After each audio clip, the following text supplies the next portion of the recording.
the world of failed ideas, design flaws, and just plain bad inventions. That's right, we're talking about the top 10 most hated inventions of all time. Now some of these might seem obvious. We've all had a run-in with Clippy that made us want to throw our computer out the window, am I right? But some of these inventions you might not even remember, which honestly, is probably for the best. So buckle up, grab your beverage of choice, preferably not from a Juicero for reasons that will become clear.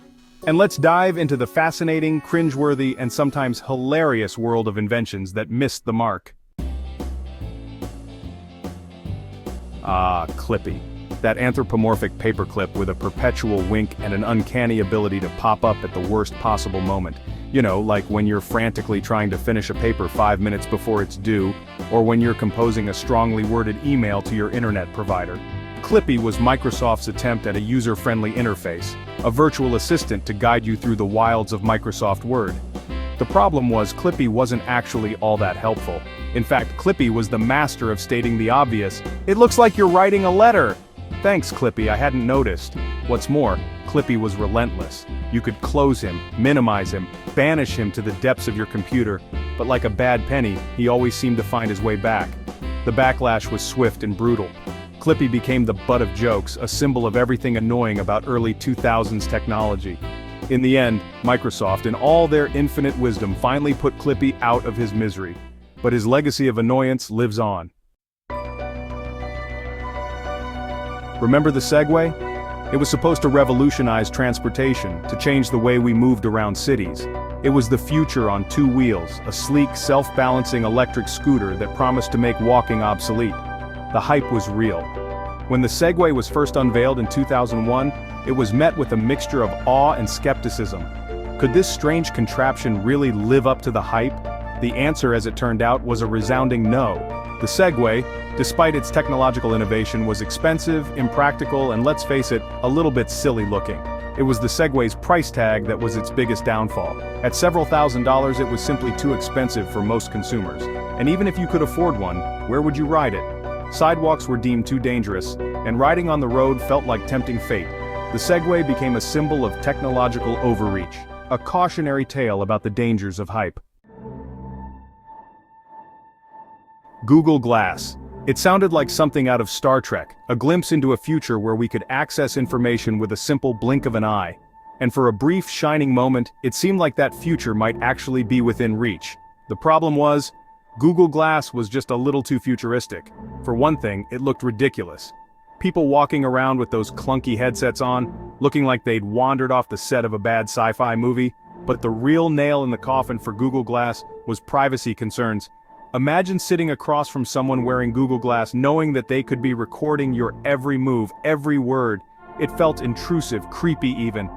In the end, Google Glass was ahead of its time, a technology that hadn't quite caught up with the social norms of the day. It was a noble experiment, but one that ultimately failed. Okay, let's talk about the Juicero. Now, I know what you're thinking. A juicer? That's not exactly the most hated invention of all time. But hear me out, because the Juicero is a special kind of ridiculous. This wasn't just any juicer. This was a $400 Wi-Fi-enabled juicer that required proprietary juice packs. You couldn't just use your own fruits and vegetables, oh no. You had to buy special, expensive packets of pre-chopped produce from the Juicero company.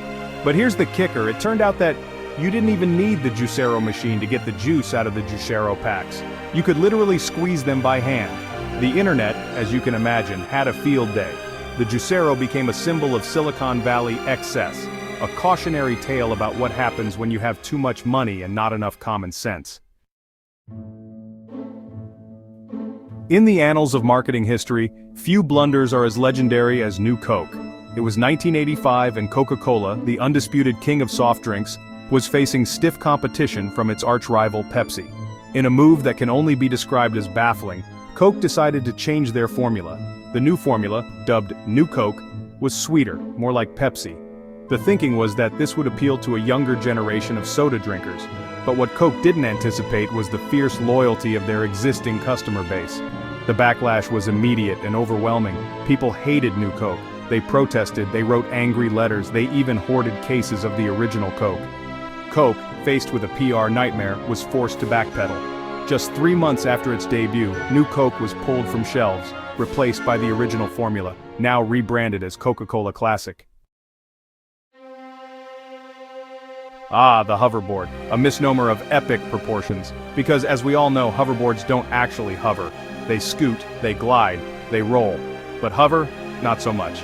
But misleading name aside, hoverboards might have actually caught on if it weren't for one major flaw: their tendency to spontaneously combust. That's right, for a while there, hoverboards were basically miniature incendiary devices on wheels. Reports of hoverboards catching fire, exploding, and generally wreaking havoc flooded the internet. It turned out that the lithium-ion batteries used in some hoverboards were prone to overheating and, well, bursting into flames. The hoverboard craze died down almost as quickly as it had begun, leaving behind a trail of disappointed children and singed carpets. Remember Farmville? That game that took over Facebook back in the late 2000s? Suddenly, everyone you knew was a virtual farmer, tending to their digital crops with an almost religious fervor. Farmville was the brainchild of Zynga, a company that would go on to perfect the art of the addictive Facebook game. The premise was simple: plant crops, harvest them, earn coins, repeat. But there was something about Farmville's gameplay loop that was undeniably addictive. Maybe it was the satisfaction of watching your virtual farm grow. Maybe it was the social aspect, the ability to connect with friends and family over a shared love of digital agriculture. Or maybe it was the constant notifications, the relentless reminders that your crops were wilting and your cows needed milking. Whatever the reason, Farmville quickly became a global phenomenon. But as with all good things, the Farmville craze eventually faded. The notifications became annoying, the gameplay repetitive. The VHS versus Betamax rivalry was the great format war of the 1980s. It was a battle for supremacy in the burgeoning home video market, and the stakes were high. On paper, Betamax was the superior format.